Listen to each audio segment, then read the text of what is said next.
Olá, bom dia! Quarta-feira, 21 de dezembro. Eu sou Danilo Rocha Lima e esse é o Volta ao Mundo em 180 segundos. Seu podcast diário só com notícias internacionais, produzido por mim e por Diogo Oliveira, por Headline.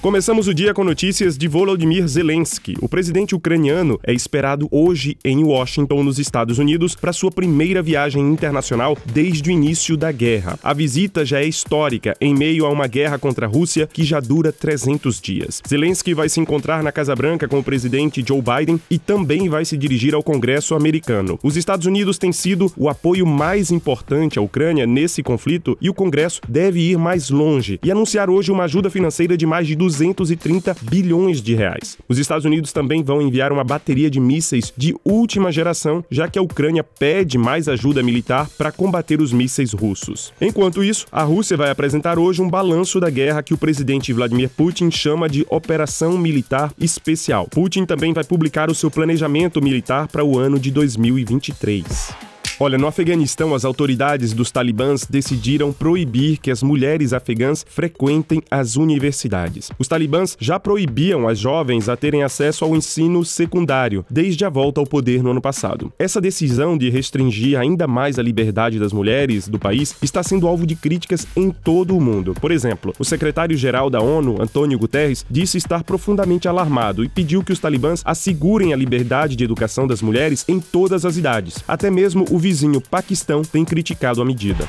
E na Tunísia, depois de manobras para mudar a Constituição e aumentar o seu poder, o presidente Kais Saied sofre pressão para deixar o cargo. É que uma eleição parlamentar foi realizada e teve o comparecimento de apenas 11% do eleitorado, afirmando assim o descontentamento da população com o presidente do país.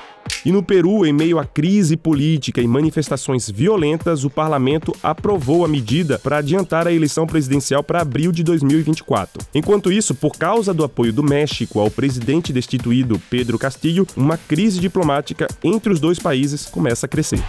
E um comitê de legisladores dos Estados Unidos votou a favor da publicação das declarações fiscais de Donald Trump. Ele tenta voltar à Casa Branca na próxima eleição presidencial, mas se nega a apresentar suas declarações de pagamento de impostos. Segundo o jornal The New York Times, Donald Trump pagou pouco ou nenhum imposto, apesar do império comercial que ele construiu.